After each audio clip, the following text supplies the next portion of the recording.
A speech by Prime Minister Mark Carney at the World Economic Forum in Davos, Switzerland this week has garnered international coverage and high praise from many, with the exception of U.S. President Donald Trump, who took his own shots at the Canadian PM. It all comes against the backdrop of Trump's fixation with acquiring Greenland. For more on this, our Truth in Politics panel is here. Jennifer Laewetz is the CEO of Paskwâw Strategies, and Niigaan Sinclair is a columnist with the Winnipeg Free Press. Jen, Niigaan, fantastic to see you both. Niigaan, we'll start with you and the Prime Minister's speech at the World Economic Forum, where he urged middle powers to come together and said the rules-based international order is gone and not coming back, among other things. Just your thoughts, I guess, Niigaan, on Carney's speech. Well, I've seen some pretty legitimate criticism of the speech, talking about sort of trying to bring old school sort of neoliberalism back to a kind of healthy state within the larger global economic structure. And of course, the fact that Trump has brought in all this protectionism and sort of reducing. What I want to talk about is, there's Mark Carney, the Canadian Prime Minister, speaking to the world saying, worry about the community more than the individual. Share more, don't become selfish. I wonder where Mark Carney or the Canadian government or every single Canadian politician in history has learned that idea. You know, when the Europeans came to this place, to this continent, they brought selfishness, they brought individuality, they brought competitiveness. They brought the notion of ore, and that was predominantly bringing the papal bulls from the Catholic Church in the 15th century, saying there are people here, but none of them have rights. They don't act like we do. They're non-Christians. Therefore, we can just take the land, and then we'll operate in competitiveness with each other. What we said is sit in a circle, share, work together, share the moose, work, build treaty. I wonder where Mark Carney learned this idea of working on community more than the individual. I would say that we had a big hand in what he said at Davos this past week. Nice. Jen, what's your take on the Prime Minister's speech where he said geopolitics are in a rupture? Well, I think traditionally what we've seen with our relationships internationally, there's been a lot of change. I think it kind of has been escalating over the years. We saw with Russia's invasion of Ukraine, and then when we saw, what's been going on in the Middle East between Israel and Palestine, and then what we're also seeing, between the United States and Canada. I think there's a lot of conversations happening right now that are very, very central to resources. And in my opinion, that's, one of the most controversial centers of all of this is the resources and where we all sit as countries when it comes to those resources. Even, President Donald Trump's threats when it comes to Greenland, it's Arctic sovereignty, it's the resources, it's the ports, it's everything in between. And I think right now, Canada has a lot of different things to figure out. We have a lot of issues here at home when it comes to consultation and consent with First Nations and what that resource development looks like. And then we also have a prime minister in a country on an international stage that are actively trying to advance and sell Canada at an international level. We just saw the Premier of Saskatchewan travel with the Prime Minister to China to try to secure a deal, which they did do. And things are just moving very, very quickly. And I think we're learning that one of our closest trading partners and allies, the United States, isn't as close as it used to be. And we're going to have to diversify that trade and start making new relationships. But where do First Nations fit into that, especially when we're talking about resource development and our critical minerals here in the country? Right. Niigaan, the speech comes just weeks after the United States took control of Venezuela, continues to threaten the annexation of Greenland, where we have two reporters right now. How do you think this will play out? Well, it looks like it's the typical Trump taco, which is Trump always chickens out, because what happened is Trump then got behind closed doors with European leaders. He realized there was a big no, universal no, even from far-right governments, like even out in the UK. He was finding no allies to this move to annex or purchase Greenland, whatever he was sort of moving. He scaled back certainly the talk on the military invasion of Greenland and started talking about purchasing it. That's not going to work. And then, of course, the markets tanked in the United States, and the Dow went down several hundred points almost immediately because they were seeing that this rise in a unified response to Donald Trump resulted in a kind of universal way in which there was going to be a big waste of time, and then B, he was just not going to get any headway on that. And of course, let's not forget that none of this really has to do about Greenland. This is, he can build bases at Greenland all day from an agreement going back decades in 1951. This is about distraction from the ongoing challenge or the refusal to release the Epstein files. That's what this is all about. This is about distraction.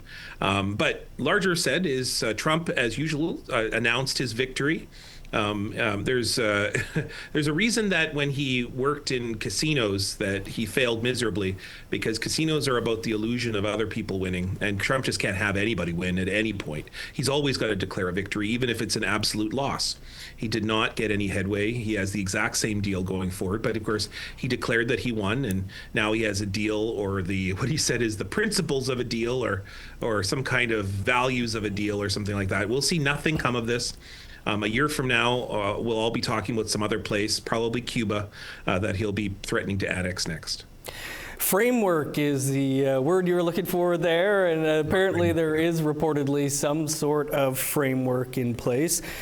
Jen, how do you think this will play out, and what could it mean for Canada?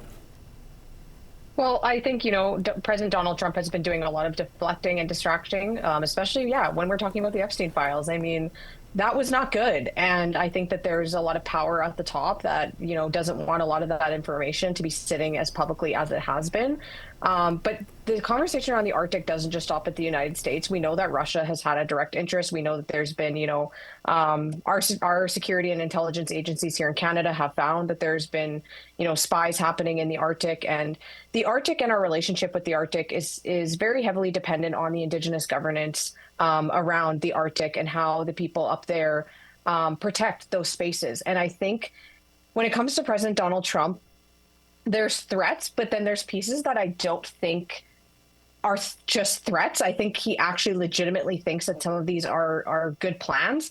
I think it's a really, really scary ground to go into when we start talking about coercing and forcing sovereign states to just hand over their sovereignty. And not only that, the amount of people, especially Canadians, that are pro Donald Trump or pro MAGA that somehow also think this is a good idea. We're starting to see traditional Conservative Party supporters that are now going into the realm of like undermining NATO and undermining Western security and undermining border protection and just saying, we're just going to start taking over sovereign states and, to heck with Denmark and like the whole entire thing is just completely wild to me. But I think that this is, not just a threat. I think Donald Trump is legitimately crazy enough to think that this is a good idea, but we have people in Canada now that are also supporting this. And I didn't know we had this many people that were experts on trade and negotiation tactics, because apparently that's a new thing, is that this is just a part of a wonderful scheme of negotiation tactics and nothing to see here.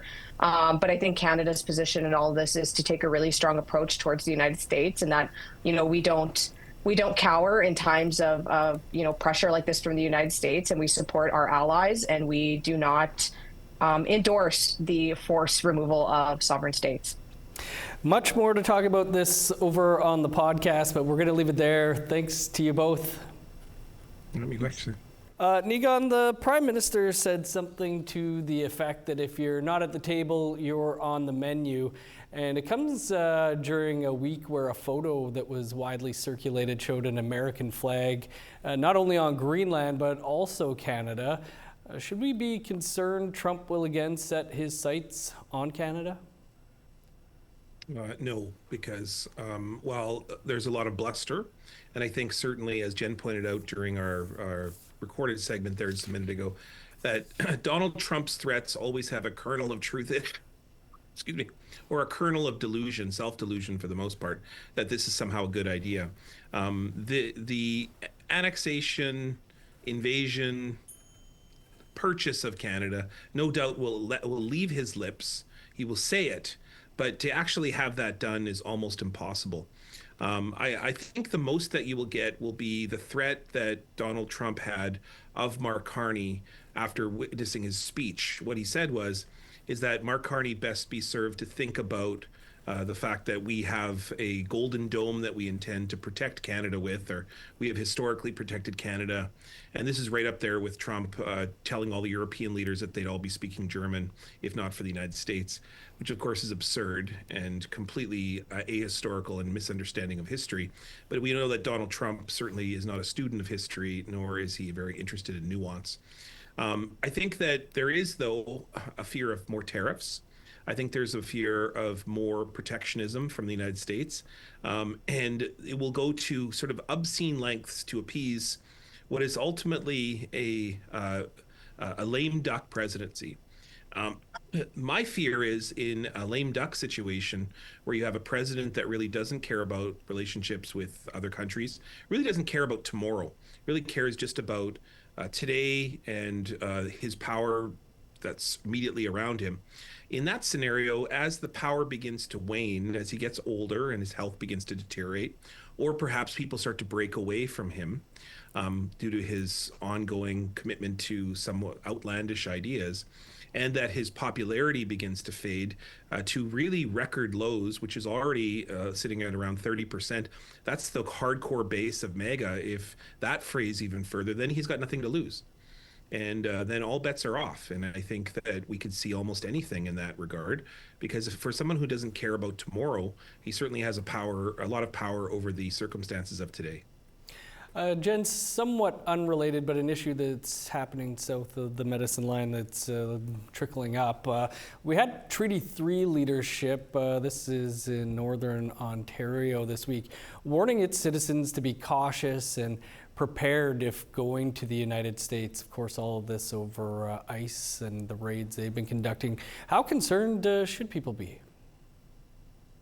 I think we should be concerned at what we're seeing unfold in the United States, especially with ICE. I don't think we should ever not be concerned when we see power structures at the top that are, acting in the way that they are, especially when we're hearing about civilians dying at the hands of police and ICE especially. I don't think there's ever a time that we're not supposed to be concerned about things like that.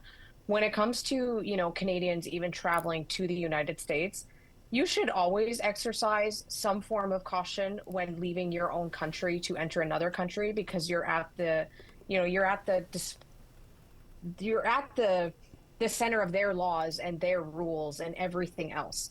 But with that being said, I know that many Canadians are still going to continue traveling to the United States, especially when the warm weather picks up and the Paskwâw Trail is on. There are a lot of people, even people from my own nation, that travel down to the United States to go to powwows. I don't think we're going to see people stop that completely, but just exercise caution. Make sure that you have your proper documentation when it comes to your passport, things like that, to prove who you are. It goes without saying that if you're a Canadian citizen in any country, try not to start arguing or get yourself into situations with law enforcement. You're not going to win, unfortunately.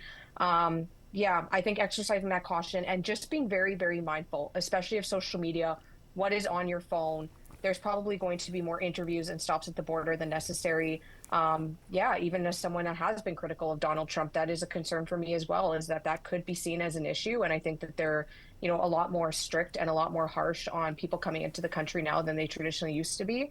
So exercise caution at every opportunity when you enter into a country that's not your own. But with the United States right now, be extra cautious. But I don't think it's completely unsafe to go. And we still have relatives down there. And I think, we still have our relationships, especially with Native Americans and the Paskwâw Trail and everything else that happens in our spaces. So I haven't been there in a long time, and I don't know if I'll be anytime soon, but wild times, indeed. Niigaan, just changing gears here, quickly wanted to get your take on the latest developments this week with the crisis in Pimicikamak Cree Nation in northern Manitoba. A bit of a war of words going on this week with hydro floating a possible cause for the hydro disruption that has not been sitting well with First Nations leaders. Yeah, I mean, this is a new one, right? Of course, the ongoing, as I've written in my column and I've talked about on this segment, we have a situation in which just hydro does not respond to northern communities with any timely matter. This was actually a record response, 4 days from when the pipes froze to dealing with the issue and beginning to rectify what has been a longstanding crumbling infrastructure in the north that Manitoba Hydro simply just has been ignoring for years. I was just off the record, but with a few individuals from Manitoba Hydro who quietly said to me that this is well known within Hydro, that there's a crumbling infrastructure that has been just decaying. And so this situation in which Manitoba Hydro, and for anyone who's not familiar with the story, officials are claiming that there is shotgun pellets in the Manitoba Hydro lines that is what led to the disruption and what ultimately led to kind of this freezing of wires, the situation of lack of power, the all the different challenges that the community is now facing. The fact is that Manitoba Hydro has never cared or worked or done anything other than historically use the north for creating the power grids in the south.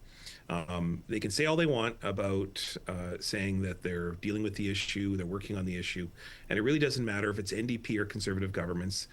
There is no evidence at any time in history that Manitoba Hydro has considered the needs of the north beyond the infrastructure building that's necessary in the south. And so I think we just need to call a spade, and when officials are looking for other excuses, it may or may not be true that one hunter somewhere along the line maybe made a bad decision and let off a round into a Manitoba Hydro line.